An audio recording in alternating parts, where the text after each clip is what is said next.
नमस्कार विद्यार्थी मित्रांनो, आपल्या सर्वांचं स्वागत आहे. आपण शब्दार्थामधील एक एक पुष्प बांधत चाललेलो आहोत, बरोबर.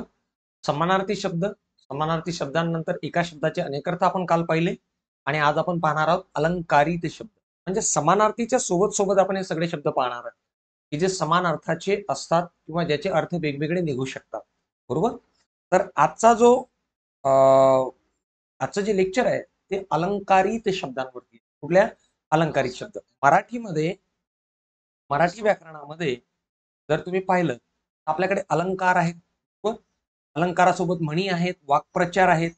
या व्यतिरिक्त काही शब्द जे आहेत जे अलंकारिकरित्या तयार झालेले आहेत परंपरेने, की ज्याला वेगळे अर्थ येतात, ज्याचे शब्दशः अर्थ घ्यायचे नसतात, तर एखाद वेगळा अर्थ घ्यावा लागतो. त्याच्यात लगतचा त्याला परंपरेने मिळालेला किंवा त्याला साध्य झालेला असा अर्थ घ्यावा लागतो. तेव्हा आपल्या लक्षात येते की नाही, हे शब्दशः अर्थ घेऊन चालणार नाही, तेव्हा त्याला अलंकारित शब्द असं म्हणतात.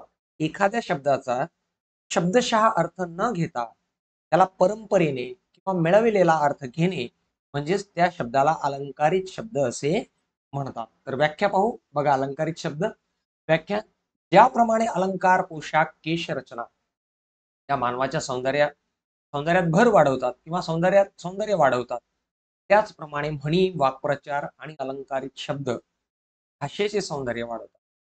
कमी शब्दात व्यापक अर्थ, एक छोटासा शब्द असतो पण खूप मोठा अर्थ त्यामध्ये दडलेला असतो. म्हणजे कमी शब्दात व्यापक अर्थ अलंकारित शब्दातून व्यक्त केला जातो. कमी शब्दात अतिशय छोटासा शब्द असतो पण त्यावरून आपल्या लक्षात येते की अरे नाही, पुढं सगळं आहे का त्यामध्ये, असं आपल्या लक्षात येतं. ठीक आहे. आता बघा, एक महत्वाची गोष्ट ही, मोस्ट इम्पॉर्टंट गोष्ट ती ही की अलंकारित शब्दाचा शाब्दिक अर्थ विचारात न घेता, म्हणजे अलंकारित शब्दाचा शाब्दिक अर्थ विचारात घ्यायचा असतो. शाब्दिक अर्थ विचारात न घेता त्याचा अर्थ समजून घेणे महत्वाचा असतो. ना की आहे तसाच्या तसा अर्थ घ्यायचा नसतो. त्यालाच अलंकारित शब्द असे म्हणतात. मराठी व्याकरणाचा एक महत्वपूर्ण घटक म्हणून अलंकारित शब्दांना स्थान आहे. ठीक आहे. तर जास्त वेळ न घेता एखादं उदाहरण जर पाहिलं तर असं लक्षात येईल आपल्या की जसं बघा, जमदग्नी. जमदग्नी जमदग्नी जमदग्नी आता हे जे नाव आहे जमदग्नी, एका ऋषीचं नाव आहे. परंतु आपण जर असं म्हटलं की तो म्हणजे बाबा जमदग्नीच आहे, या जमदग्नीवरून आपल्याला हे लक्षात येते की त्या ऋषीचा जो गुण आहे, गुण या जमदग्नी नावाला चिकटलेला आहे. फॉर एक्झाम्पल, तो रागीट आहे, बरोबर. अतिशय शीघ्रकोपी म्हणजे जमदग्नी. रागीट, शीघ्रकोपी म्हणजे जमदग्नी, असा त्याचा अलंकारित अर्थ आपल्या लक्षात येतो. लक्षात आलं? चला आता एक एक शब्द आपण पाहूयात. बघा, पहिला शब्द येतो तो म्हणजे काडी पहलवान. आणि हे शब्द आपल्या दैनंदिन जीवनात आहेत. तेच जे शब्द आपल्या दैनंदिन जीवनात आहेत तेच मी जास्त करून घेतले, कारण तुम्हाला लवकर समजा. ठीक आहे. बघा, काडी पहलवान म्हणजेच तो काडीसारखा आहे पण पहलवान म्हटलं गेलं त्याला, म्हणून तो हाडकुडा आहे. काय आहे? हाडकुडा. काडी आणि पहलवानाचा काही संबंध इथं नाहीये, तर तो हाडकुडा आहे म्हणजेच काडी पहलवान आहे. चामुंडा. आता जसा जमदग्नी आहे तशी चामुंडा, चामुंडा वास्तविक एका देवीचं नाव आहे पण ती अतिशय शीघ्रकोपी आहे. त्यामुळेच चामुंडा बऱ्याच वेळा एखाद्या स्त्रीला जर वापरलं गेलं तर त्याचा अर्थ होतो भांडखोर किंवा कजाग वृत्तीची स्त्री. कजाग म्हणजेच भांडखोर स्त्री. कजाग वृत्तीची स्त्री म्हणजे चामुंडा. आपण मग ती तो बाबा चामुंडा आहे, बरोबर, तिच्या नादी नको लागायला. ठीक, असा प्रकार येतो भांडण बिंडण झाल्यावरती. त्यामुळे चामुंडा म्हणजे भांडखोर किंवा कजाग स्त्री, बरोबर. कजाग शब्द आपल्याला माहिती आहे, पोर्तुगाली शब्द आहे कजाग, आणि कजाग म्हणजेच भांडखोर स्त्री. उंटावरचा शहाणा म्हणजे मूर्खपणाचा सल्ला देणारा.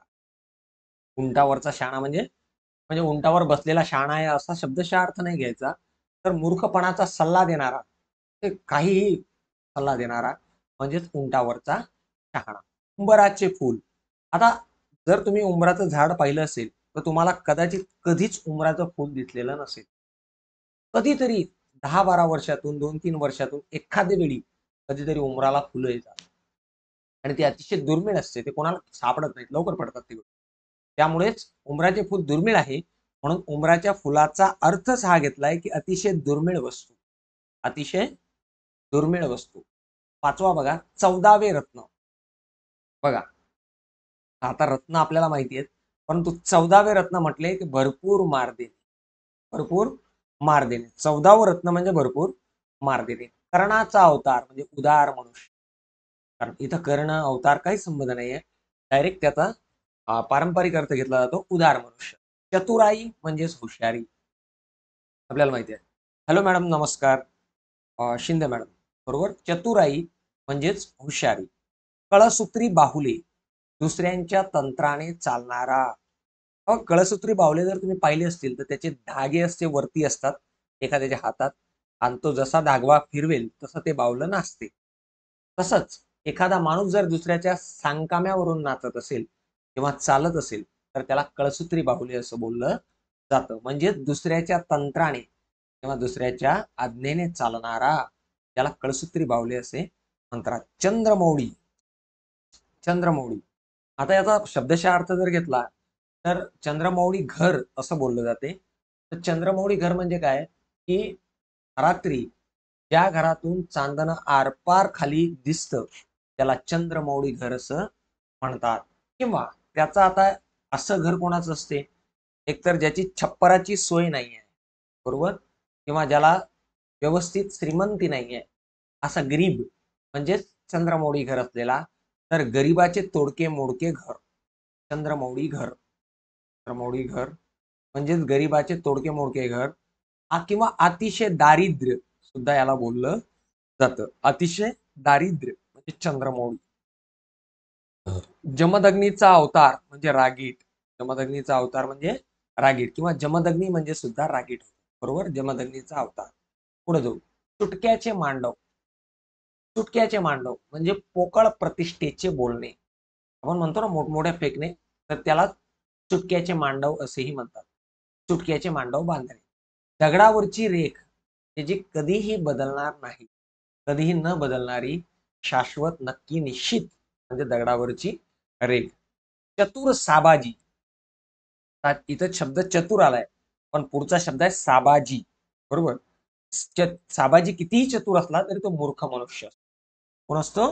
मूर्ख मनुष्य. चतुर साबाजी. देव माणूस म्हणजे सज्जन माणूस. माणूस म्हणजे सज्जन माणूस. तो मुळात देव नाहीये, तो चांगला मनुष्य आहे, म्हणून त्याला आपण देव माणूस असं म्हणतो. 14 चौकड्यांचे राज्य. 14 चौकड्यांचे राज्य म्हणजे चिरकाल टिकणारे राज्य. बघा, जिथं 14 चौकड्या आहेत त्या राज्याला भेद करण्यासाठी ते राज्य कोणी दुसरा जिंकू शकत नाही, म्हणून त्याला चिरकाल जिंकणारे राज्य म्हणून 14 चौकड्यांचे राज्य बोलले जाते. बोके संन्यासी. संन्यासी आपण पाहिलेत सगळे, बरोबर. बऱ्यापैकी माहिती आहेत आपल्याला संन्यासी कोण असतात. मग काही बोके संन्यासी असतात, बरोबर. तर या ठिकाणी बोके म्हटले म्हणजे ढोंगी संन्यासी, ढोंगी मनुष्य, बरोबर. जो करतो, बोलतो काय आणि करतो काय, त्याला बोके संन्यासी म्हणजे ढोंगी मनुष्य. चंडिका हे सुद्धा एक शीघ्रकुपी देवी आहे, बरोबर. तर रागीट किंवा कजाग स्त्री तिला चंडिका, चामुंडा असं म्हटलं जातं. भगीरथ प्रयत्न. भगीरथ प्रयत्न. भगीरथ प्रयत्न म्हणजे तुम्हाला एक कथा आठवत असेल की आपल्या पुराणामध्ये एक कथा आहे की भगीरथ नावाचा जो राजा होता, त्याचे 100 पुत्र मरण पावले होते.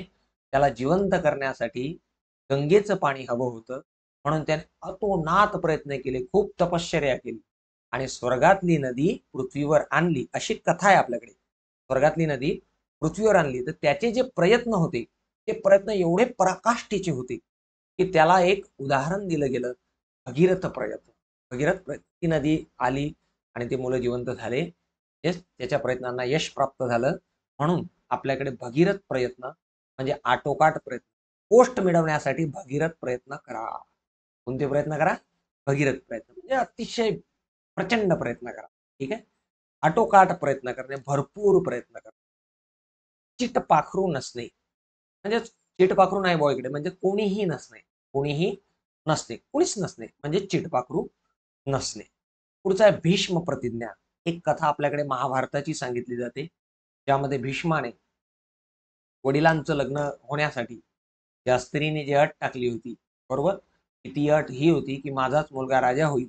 तरी सुद्धा त्या स्त्रीला विश्वास नव्हता. भीष्माच्या वडिलांनी वचन देऊन सुद्धा म्हणून भीष्माने गंगेतीरी जाऊन प्रतिज्ञा केली होती, मी आजीवन ब्रह्मचर्य पालन करेल, अशी भीष्म प्रतिज्ञा त्यांनी केली होती. त्या प्रतिज्ञेला त्यांनी शेवटपर्यंत पालन केलं, म्हणून तिला भीष्म प्रतिज्ञा असं म्हटलं जातं. म्हणजे कठीण प्रतिज्ञा, कठीण प्रतिज्ञा. भीष्म प्रतिज्ञा म्हणजे कठीण प्रतिज्ञा, कठीण वसा, त्याला आपण असं म्हणू शकतो, भीष्म प्रतिज्ञा. ठीक आहे, पुढे जाऊ. चरपट पंजरी हा प्रश्न पेपरला खूप वेळा विचारला गेला आहे. चरपट पंजरी, चरपट पंजरी, चरपट पंजरी, बरोबर. चरपट पंजरी म्हणजे पाल्हाड, निरर्थक किंवा लांबलचक भाषण. एखाद्या वेळी तुम्ही कुठेतरी भाषणाला गेला असाल, मुख्य जो वक्ता असतो तो मागच राहतो आणि दुसऱ्यात कोणीतरी आपली चरपट पंजेरी सुरू करतो. चरपट पंजेरी म्हणजे काय, तर निरर्थक लांबलचक बडबड, त्याला भाषण म्हणू, बडबड म्हणू. निरर्थक बडबड करणे म्हणजे चरपट पंजेरी करणे. लक्षात आलं? अशा प्रकारे हा चरपट, पाल्हाड ज्याला आपण म्हणतो उगाच वेळ घालवणे, हे चरपट पंजेरी करणे. ठीक आहे, पुढचा मायेचा पूत. आता प्रत्येक मुलगा मायेचाच पूत असतो, परंतु मायेचा पूत त्याला म्हणतात जो पराक्रमी मनुष्य, मायाळू आहे, जो पराक्रमी आहे, त्याला मायेचा पूत, तूच तुझ्या आईचा खरा पोरगा आहेस, असं ज्यावेळेस म्हणतो आपण, त्यावेळेस हा शब्द वापरला जातो, मायेचा पूत. आकाशाची कुऱ्हाड. आकाशाची कुऱ्हाड, आकाश आणि कुऱ्हाडीचा काय संबंध, परंतु इथं पारंपरिक अर्थ घेतला जातो, निसर्गाने अकस्मात आणलेले भयंकर संकट, बरोबर. उदाहरणार्थ भूकंप, वनवा, सुनामी, वादळे, ह्या ज्या गोष्टी येतात त्याला आपण आकाशाची कुऱ्हाड म्हणू शकतो. काय म्हणतो, आकाशाची कुऱ्हाड किंवा आसमानी संकट, आसमानी संकट किंवा आकाशाची कुऱ्हाड. करेक्ट मॅडम, व्यर्थ बडबड, बरोबर. पुढे जाऊ, तर पुढे आपल्या लक्षात येते 420. 420 तुम्हाला माहितच आहे, बरोबर. ज्याला कोणाला आपण 420 म्हणतो तो बदमाश व्यक्ती असतो, कारण त्याच्यावर तो एक कलम आहे आपल्याकडे 420, बरोबर. ती बदमाश व्यक्तीसाठी लागू पडते, म्हणून लोकांनी बदमाश व्यक्तीला डायरेक्ट 420 मानायला सुरुवात केली. त्याच्या मागचा अर्थ आला बदमाश व्यक्ती, बरोबर. किंवा ज्याला आपण म्हणू शकतो की जो वाह्यात व्यक्ती, त्याला 420 म्हटलं जातं. जमीन अस्मानचे अंतर. हा, जमीन अस्मानचं अंतर आहे भाऊ त्याच्यात. जमीन अस्मानचे अंतर म्हणजे दोन विरोधी गोष्टी अतिशय अपोजिट आहेत, बरोबर. तेव्हा आपण म्हणतो अरे काय त्याचा त्याचा आणि याचा काय संबंध, जमीन अस्मानचा फरक आहे यामध्ये, असं ज्यावेळेस म्हणतो, दोन परस्पर विरोधी गोष्टी. नवकोट नारायण. नवकोट नारायण म्हणजे अतिशय श्रीमंत माणूस, खूप श्रीमंत, त्याला आपण नवकोट नारायण असे म्हणतो, बरोबर. किंवा पर्वणी. पर्वणी म्हणजे अतिशय दुर्मिळ योग, बरोबर. पर्वणी म्हणजे हे कधी कधी येत असते, जसं आषाढी एकादशी पर्वणी आहे उद्या, तशी अतिशय दुर्मिळ योग, तो वर्षभरातून एकदाच येते, त्याला आपण पर्वणी असं म्हणतो. पांढरा कावळा. बऱ्याच वेळेस तुम्ही ऐकलं असेल तुमच्या आजूबाजूला, एखादा व्यक्ती जर पैसे किंवा काही मागायचं झालं, काही द्यायचं नसेल, बरोबर, तर लगेच म्हणतो पांढऱ्या सोमवारी येजो बाबा, पांढऱ्या सोमवारी येजो. पांढरा सोमवार नसतो, पांढरा कावळा निसर्गात नसतो, बरोबर. म्हणजे असा दिवसच उजाडणार नाही, पांढरा सोमवार असतो का, नाही. त्यामुळेच ते पांढरा कावळा म्हणजे निसर्गात नसलेली वस्तू, बरोबर. निसर्गात नसलेली वस्तू, ज्याला आपण पांढरा कावळा म्हणू शकतो. पिकले पान. पान पिकलं म्हणजेच म्हातारा झालं, बरोबर. तर म्हाताऱ्याला सुद्धा पिकले पान असे म्हणतात. बृहस्पती. बृहस्पती म्हणजे बुद्धिमान व्यक्ती, बृहत व्यक्ती, बरोबर, बुद्धिमान व्यक्ती. पुढे गेलो तर आपल्या लक्षात येईल 36चा आकडा. 100% 36 म्हटलं तर इकडचे 3 आणि इकडचे 3, ते दोन वेगवेगळ्या दिशेले आहेत, म्हणून ते शत्रुत्व मानलं जातं. आणि 63चा आकडा, बरोबर, लक्षात घ्या. इथं बघा, गेलं रे, हा बघा, हे आहे 36. 36 म्हणजे शत्रू, शत्रू. आणि हे आहे 63. 63 म्हणजे मित्र, असं बोललं जातं, बरोबर. 36 म्हणजे शत्रू आणि 63 म्हणजे मित्र, बरोबर. तर 36चा आकडा म्हणजे शत्रुत्व आणि 63 आकडा म्हणजे मित्रत्व, दोस्ती, बरोबर. भित्री भागूबाई म्हणजे पळपुट्या मनुष्य, भित्री जो छोट्या छोट्या गोष्टीला घाबरणारा, ज्याला पळपुटा म्हणतो, बरोबर, जो पळून जातो, त्याला म्हणतात भित्री भागूबाई. फकिरी बाणा. फकिरी बाणा म्हणजे साधेपणा. फकीर कसे असतात, एकदम साधे असतात. एक आपली लुंगी, एक आपलं भिक्षा मागायचं पात्र आणि तसंच राहायचं. त्याला फकिरीबाणा म्हणतात. साधे कपडे घालणे, साधे जीवन जगणे म्हणजे फकिरीबाणा. भस्मासूर, भस्मासूर तो असतो जो विनाश घडवून आणतो. काय घडवून आणतो? विनाश घडवून आणतो भस्मासूर. तो गेलो तर आपल्या लक्षात येईल की नंदी बैल, तो फक्त मान हलवणारा, बरोबर. होला हो म्हणणारा. आपल्या आजूबाजूला बरेच नंदी बैल असतात, ठीक आहे. आपण काही म्हणायचं, हो हो नंदी बैल, त्यांना नंदी बैल म्हटलं जाते. नंदी बैल फक्त मान हलवतो आणि त्याच्यावरच त्यांचा व्यवहार चालतो, ठीक आहे. पुढे जाऊ. भोळा सांब. खर तर सांब हे शिवाचं नाव आहे. सांब म्हणजे शिव, शिव. सांब सदाशिव, शिवाला बोललं जातं. पण भोळा सांब म्हटलं, बरोबर, तर असं लक्षात येतं भोळा माणूस, पोकळ कल्पना. भोळा माणूस किंवा ज्याला आपण पोकळ कल्पना असंही म्हणू शकतो. भोळा माणूस, साधा भोळा, करेक्ट. भोळा सांब, साधा भोळा. आणि शिवालाही भोळा सदाशिव म्हणतात, भोळा शंकर म्हणतात, बरोबर. तर साधा भोळा मनुष्य म्हणजे भोळा सांब, असा त्याचा अर्थ घेतला जातो. करेक्ट मॅडम, मेनका मॅडम, अगदी बरोबर. पुढचा बघा, फाल्गुनी वाद्य. वाद्य म्हणजे वाजवण्याचं वाद्य, ठीक आहे. ते कुठले नगारा वगैरे काही असू शकतो. तर फाल्गुनी वाद्य लक्षात घ्या. फाल्गुन मासात जे वाद्य असते, जे सण येतात, ते तुम्हाला माहिती आहे, ते बोंबाबोंबीचे सण आहेत. म्हणजे शंख किंवा बोंबाबोंब, मोठा आवाज करणे म्हणजे फाल्गुनी वाद्य. भ्रमाचा भोपळा. भ्रमाचा भोपळा म्हणजे निष्क्रिय व्यक्ती. निष्क्रिय व्यक्ती, भ्रमाचा भोपळा. त्याला स्वतःला खूप भ्रम झालेला असतो, मी हे आहे, मी ते आहे, मी ते आहे, ते आहे. त्याला असा भ्रमाचा भोपळा, तो करत काहीच नाही. त्याला निष्क्रिय व्यक्ती असं म्हणतात. भ्रमाचा भोपळा म्हणजे निष्क्रिय व्यक्ती. खडाजंगी. खडाजंगी, खडाजंगी म्हणजे जिथं खडखडाट येत असेल, तर खडाजंगी म्हणजे असं मोठी लढाई किंवा मोठे भांडण हे खडाजंगी. मोठे भांडण किंवा मोठी लढाई, मोठी मोठी लढाई, ही लढाई म्हणजेच खडाजंगी. आपण म्हणतो ना, त्यांच्यात फार खडाजंगी झाली आज, बरोबर. तर मोठे भांडण, मोठी लढाई म्हणजे खडाजंगी, ठीक आहे. पुढे गेलो तर आपल्या लक्षात येईल फुगीर चोटन सती म्हणजे हुशारकी दाखवणार. फुगीर चोटन सती म्हणजे हुशारकी दाखवणार, ठीक आहे. किंवा जरत्कारू हा शब्द ध्यानात ठेवला आपला. जरत्कारू, जरत्कारू, जरत्कारू मोस्ट इम्पॉर्टंट शब्द. जरत्कारू म्हणजे अशक्त व्यक्ती, ज्याच्यामध्ये पुरेपूर बल नाहीये किंवा जो वाळलेला आहे असा व्यक्ती, त्याला जरत्कारू असंही म्हणतात. आंधळा कारभार.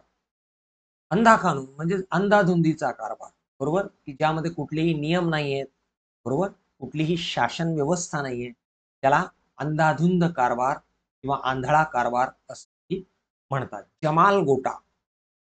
एखाद्याला जर दिला तर बाथरूम आणि तोच फिरत राहील, ठीक आहे. तर तो अर्थ वेगळा. परंतु इथं जमाल गोटा या शब्दाचा अर्थ अत्यंत जालीम उपाय. अत्यंत जालीम उपाय, की जो खतरनाक आहे पण उपाय आहे पण खतरनाक आहे, त्याला जमाल गोटा असं म्हणतात. अष्टपैलू, बरोबर, म्हणजे अष्टगुण संपन्न किंवा सर्वांचा मित्र, अनेक बाबतीत प्रवीण, कुशल व्यक्ती. कुशल, कुशल व्यक्ती, कुशल, कुशल व्यक्ती, तर त्याला अष्टपैलू असं म्हटलं जातं. अभिजात म्हणजे उच्च दर्जाचा. अभिजात म्हणजे उच्च दर्जाचा. धुतला तांदूळ. आता इथं तांदूळ धुवून घेतलाच चालेल का? नाही, असं नाही, ठीक आहे. धुतला तांदूळ म्हणजे धुतलेला तांदूळ असा त्याचा शब्द नाहीये. धुतला तांदूळ म्हणजे निर्मळ मनाचा मनुष्य. निर्मळ, त्याचं मन निर्मळ आहे, तर धुतला तांदूळ असं म्हणतात. धुतला तांदूळ. अजात शत्रू म्हणजे ज्याला कोणीही शत्रू नाही पृथ्वी तळावर, त्याला अजात शत्रू असं म्हणतात, बरोबर. धूळ भेट. धुळीतली भेट नाही, तर उभ्या उभ्या घेतलेली थोड्या किंचित वेळाची भेट म्हणजे धूळ भेट. पूर्वी लोक घोड्यावर बसल्या बसल्या, त्रास नसलेला, शबाश, बरोबर, त्रास नसलेला मनुष्य. हा धूळ भेट म्हणजे उभ्या उभ्या. पूर्वी लोक घोड्यांवर असायची. कशावर असायची? घोड्यांवर. मग घोड्याच्या खाली न उतरताच घेतलेली भेट म्हणजे घोडा धुळीत राहायचा ना, म्हणून तिला धूळ भेट म्हटलं जात होतं. धूळ भेट, बरोबर. किंवा धन्वंतरी. यासोबत एक एक शब्द आणखीन आहे, धुळभेट. आता घोडे आठवले म्हणून सांगतो. बाजीराव भोजन. बाजीराव भोजन. बाजीराव भोजन म्हणजेच काय? बाजीराव भोजन म्हणजे या भोजनाला असं म्हणतात की बाजीराव भोजन म्हणजे मोठी अशी बाजीरावाची खोली, त्यामध्ये भोजन असं नाहीये. बाजीराव भोजन म्हणजे बाजीरावाने बऱ्यापैकी भोजन जे आहे हे घोड्यावरच खाल्लं. युद्ध प्रवृत्तीचा व्यक्ती राहिलेले आहेत बाजीराव. त्यामुळे त्यांनी नेहमी त्यांचं प्रवासात जीवन गेलं. त्यामुळे ते जेवण सुद्धा घोड्यावरच करायचे. बाजीराव झोप, बाजीराव भोजन, त्यावर असे शब्द आलेले आहेत की घोड्यावरच म्हणजे पटापट केलेलं जेवण, बरोबर, कुठलीही औपचारिकता न केलेलं जेवण बाजीराव भोजन. धन्वंतरी, कुशल वैद्य किंवा आरोग्य देवता. त्याला आपण म्हणू कुशल वैद्य. कुशल वैद्य वेगवेगळं नाही, तो कुशल प्रवीण वैद्य किंवा कुशल वैद्य किंवा आरोग्य देवतेला सुद्धा आम्ही धन्वंतरी असं म्हणतो. फुकट फौजदार. फुकट फौजदार उगाच उठाठेव करणार, त्याला काही मिळत नाही, काही घेणं देणं नाही, ज्याचा काही संबंध नाही, त्याला उगाच उठाठेव करणारा म्हणजे फुकट फौजदार. ज्याला आपण म्हणतो बेगानी शादी में अब्दुल्ला दिवाना, तशा टाईपचा हा फुकट फौजदार आहे. ठीक आहे, फुकट फौजदार. चला पुढे जाऊ. पुढे जर आलो आपण तर आपल्या लक्षात येईल ध्रुव तारा. आता एक आपल्याला दिसतो तो ध्रुव तारा आहे, बरोबर, परंतु समोर आलेले आदर्श याला सुद्धा ध्रुव तारा म्हणतात. ध्येय, एक ठरवलेलं आपलं अम्बिशन, त्याला सुद्धा ध्रुव तारा असं म्हणतात. धारवाडी काटा, न्यायाने वागणारा, बिनचूक वजनाचा काटा. 2-3 अर्थ त्यामध्ये निघतात. तर धारवाडी काटा, बिनचूक वजनाचा काटा किंवा न्यायाने वागणारा, धारवाडी काटा. अडेल तट्टू, अत्यंत हट्टी, आपलाच हेका चालविणारा, चालविणारी किंवा चालविणारा सुद्धा होते अडेल तट्टू. अडेल तट्टू अत्यंत हट्टी, त्याला काही केल्या तो त्याचं हेका सोडत नाही. चालविणारा म्हणा, चालविणारी म्हणा, अडेल तट्टू, बरोबर. तर अशा प्रकारे भद्रेश्वर दीक्षिती. भद्रेश्वर दीक्षिती म्हणजे मध्यस्थी करणे. भद्रेश्वर दीक्षिती करणे म्हणजे मध्यस्थी करणे. फुटका माणिक किंवा फुटका मणी, क्षुल्लक वस्तू, त्याला काहीही अर्थ नाहीये, मूल्य नाहीये, त्याला म्हणतात फुटका माणिक, क्षुल्लक वस्तू. किंवा फुटका मणी, आपण म्हणतो ना आमच्याकडे फुटका मणी पण नाही राहिला, म्हणजे काहीच नाही राहिलं, बरोबर. तर भिजत घोंगडे म्हणजे एक लांबणीवर काम. एखादं म्हणा काय झालं त्याचं, ते घोंगडं भिजत आहे, ते घोंगडं भिजतच आहे, याचा अर्थ ते काम लांबणीवर टाकलंय, बरोबर. लांबणीवर टाकलेले काम किंवा मध्येच सोडून दिलेले काम, पुढे करायचे म्हणून सोडलेले काम, त्याला म्हणतात भिजत घोंगडं, भिजत घोंगडं. आंधळ्याची माळ. आंधळ्याची माळ म्हणजे अंधश्रद्धेने वागणाऱ्या मूर्ख लोकांची चौकडी.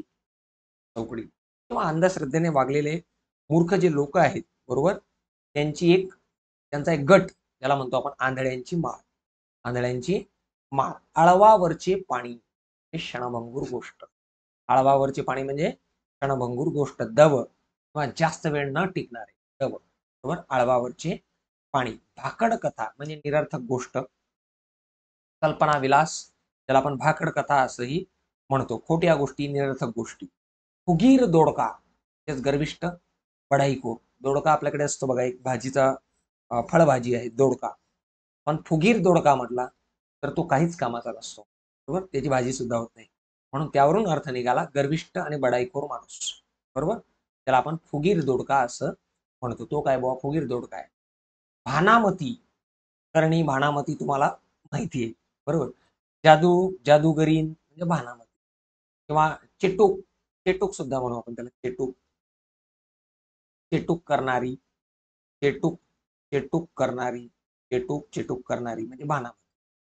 दुष्मचक्री, बरोबर. धुमश्चक्री, अच्छा शिल्लक झाला, धुमश्चक्री, बरोबर. तर या ठिकाणी बघा, घनघोर युद्ध म्हणजे अतिशय धूळ उडालेली आहे, ठीक आहे, आणि दुष्मचक्री, या ठिकाणी घनघोर युद्ध म्हणजे दुष्मचक्री. भांगेत तुळस, भांग अतिशय वाईट गोष्ट आहे आणि त्यामध्ये तुळस अतिशय पवित्र गोष्ट आहे. तर याचा ज्यावेळेस सम्मेळ घालतो त्यावेळेस वाईट अडीवडिलांच्या पोटी चांगली संतती. दुर्वर्तनी पित्याचा सदवर्तनी मुलगा, सदवर्तनी मुलगा. ह्यासाठी उदाहरण दिलं जातं भक्त प्रल्हादाचं. कोणाचं? भक्त प्रल्हादाचं, ज्याला म्हणतात भांगेत तुळस. भांगेत तुळस, अहंकारी, करेक्ट. भांगेत तुळस, ठीक आहे. तर भक्त प्रल्हाद, ज्यांचे वडील कोण होते? हिरण्यकशिपू होते. त्यांचं ते कसे होते? राक्षस होते वगैरे वगैरे. त्यांच्या घरात एक प्रल्हाद जन्माला येणे म्हणजेच भांगेत तुळस उगविणे. भांगेत तुळस उगविणे. अव्वाच्या सव्वा, काय भाव सांगतोय अव्वाच्या सव्वा? त्याचा अर्थ आहे त्यापेक्षा जास्त, काहीशा बाई भाव सांगणे, त्याला अव्वाच्या सव्वा असं म्हणतात. भाड्याचा बैल, हा म्हणजे भाड्यानं आणलेला बैल नव्हे. भाड्याचा बैल म्हणजे भाड्यानं आणलेला पेरणीसाठी बैल नव्हे. बैल नव्हे, इथं कोण आहे? तर खायला न देता कामाला जुंपलेला म्हणजे भाड्याचा बैल, असं ज्याला बोललं जातं. आकाशाची कुऱ्हाड निसर्गाने आकाशमात आणलेले संकट. अकबरी प्रथा, आता लक्षात घ्या, अकबराने काही चांगल्या प्रथा आपल्याकडे सुरू केल्या होत्या. त्यावरून एक सुरू झाली, बरोबर, किंवा अकबराच्या प्रथा चांगल्या आहेत म्हणून चांगली प्रथा म्हणजे अकबरी प्रथा असं बोलल्या गेलं. की आजवर त्याचा अर्थ तोच आहे. अकबरी प्रथा म्हणजे चांगली कथा. जीवाची मुंबई, जीवाची मुंबई. आता मुंबई म्हटलं तर स्वप्नाळू शहर आहे, बरोबर. प्रत्येकाच्या एकदा तरी मुंबईला जावं अशी इच्छा असते. म्हणून जीवाची मुंबई करणे म्हणजे चैन करणे, अतिशय मौज मजा करणे म्हणजे जीवाची मुंबई करणे. भारूड, तर एक भारूड जे संतांच्या साहित्यात येते ते भारूड. परंतु भारूड हा शब्द एका वेगळ्या अर्थाने सुद्धा वापरला, बरोबर. एखादा व्यक्ती जर तुम्हाला काहीतरी वेगळंच काहीतरी सांगत असेल किंवा बडबड बडबड करत असेल तर आपण म्हणतो बंद कर तुझं भारूड, बंद कर तुझं भारूड, आटोप तुझं भारूड आता. तर हे जे भारूड आहे, हा भारूड कंटाळवाणे लांबलचक कथन हे भारूड होते, बरोबर. इथं या भारूडाचा अर्थ हा घ्यावा लागतो. धन दांडगा, संपत्तीमुळे शेपारलेला. काही लोक संपत्ती आली की शेपारतात, त्याला म्हणतात धन दांडगा.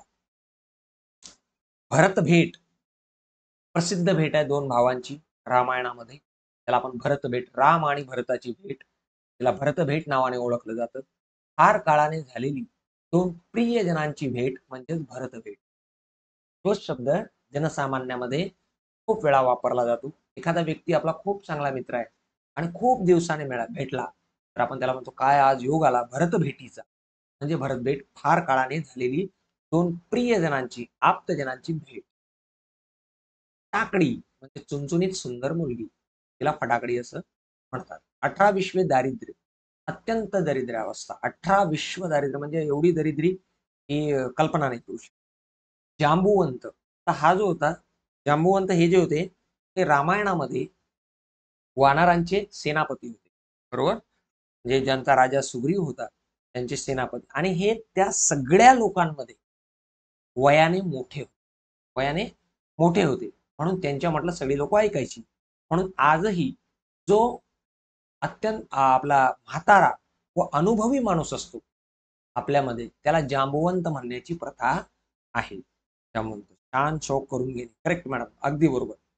जो आपल्यातला म्हातारा किंवा सगळ्यात वयाने जास्त किंवा अनुभवी व्यक्ती आहे त्याला जांबवंत म्हणण्याची परंपरा आजही आपल्याला दिसते. जीवस्य कंठस्थ म्हणजे अत्यंत जीवलग मित्र. जमदग्नी, अत्यंत रागीट मनुष्य. शीघ्रकोपी, संतापी मनुष्य. जावयाचा बेटा, आपल्याकडे एक म्हण आहे बघा, जावयाचं पोर आणि हरामखोर, एक म्हण आहे आपल्याकडे, बरोबर. जावयाचं पोर आणि हरामखोर. जावयाचं पोर कधीच आपलं होत नसते म्हणून त्याला जावयाचा बेटा म्हणजे निरुपयोगी आप्त, तो कधीच उपयोगाला येत नाही. अशा वेळी जावयाचा बेटा या शब्दाचा वापर केला जातो, बरोबर. जखमेवर मीठ म्हणजे आधीच्या दुःखात पुन्हा अपमान. जखमेवर खरोखर मीठ टाकत नाही कोणी, तर जे दुःख आहे त्यामध्ये अपमान करणे म्हणजे जखमेवर, बरोबर. जुलमाचा रामराम, जुलमाचा रामराम म्हणजे आता बघा बळजबरीने करावे लागणारे. आपण म्हणतो ना, काय म्हणतो आपण आणखी, आपल्याकडे आत्ताच्या काळात एक नवीन एक म्हण आली होती, गांधीजी वरून होती एक म्हण, बरोबर.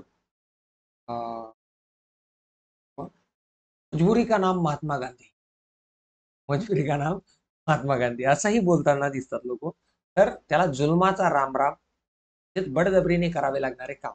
इच्छा नसताही केलेले राम काम म्हणजे जुलमाचा राम राम. जिभेचा पट्टा. काय ती बाई जिभेचा पट्टा चालली ती, म्हणजेच काय, तोंडाला येईल ते बोलणे. तोंडाला येईल ते बोलणे याचाच अर्थ जिभेला हाड नसते. जिभेला एक वाक्प्रचार आहे आपल्याकडे, जिभेला हाड नसणे म्हणजे जिभेचा पट्टा. जिभेचा पट्टा चालविणे. ठीक आहे, इत्यादी शब्द. पुढे गेलो तर आळशावर गंगा. एखादे कार्य न करता आलेला लाभ म्हणजे काहीच न करता मिळालेली एखादी गोष्ट, त्याला म्हणतात आळशावर गंगा. आळशावर गंगा म्हणजे त्याला, तो घरीच होता पलंगावर बसून आणि अचानक त्याची लॉटरी लागली, आळशावर गंगा त्याला बोललं जातं. काही न करता मिळवलेलं धन, पैसा, लाभ काहीच न करता मिळालं तर त्याला म्हणतात आळशावर गंगा. आंबट द्राक्ष. आंबट द्राक्ष, जी गोष्ट मिळण्यास कठीण आहे त्या गोष्टीला नावे ठेवणे म्हणजेच आंबट द्राक्ष. कोल्ह्याला, आपण ती गोष्ट ऐकली आहे, कोल्ह्याला द्राक्ष आंबट असतात, बिकॉज ऑफ त्याचा तिथं हात पुरत नाही किंवा तोंड जात नाही, म्हणून तो म्हणतो ते द्राक्ष आंबटच आहे, जाऊ दे आपण दुसरं काहीतरी खाऊ. ठीक आहे, तर अशा वेळी आंबट द्राक्ष. पाण्यावरील बुडबुडा म्हणजे क्षणभंगूर गोष्ट. क्षणभंगूर गोष्ट इत्यादी शब्द मी आज तुमच्यासाठी घेऊन आलो होतो. बरोबर, हे शब्द अलंकारित शब्द आहेत आणि ही प्रत्येकाच्या पुस्तकांमध्ये अलंकारित शब्द आहेत. अशा प्रकारे विवेचनात्मक पद्धतीने त्याचा अभ्यास करा. तुमच्या तलाठी आणि वनरक्षक मध्ये एखाद दुसरा प्रश्न या अलंकारित शब्दांवर विचारला जाऊ शकते, की जेणेकरून तुम्ही यासाठी तयार राहावं म्हणून हे शब्द मी थोडे थोडके का होईना तुमच्यासाठी एक्सप्लेन करून देत आहे. ठीक आहे, आणि उर्वरित शब्द तुम्ही वाचायचे आहेत आणि शब्दार्थ रेग्युलर वाचा.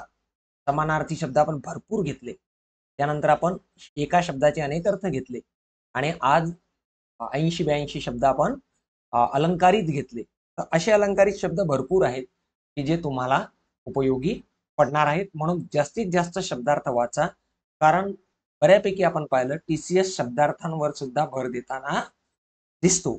नुकतंच व्याकरण पूर्ण झालं म्हणजे तुम्हाला 25चे 25 मार्क मिळतील असे नाही. कदाचित शब्दार्थावर जास्तही प्रश्न येऊ शकतात, त्यामुळे शब्दार्थावर विशेष लक्ष असू द्या. ठीक आहे, धन्यवाद. भेटू उद्या आपल्या नियमित वेळावरती. नमस्कार.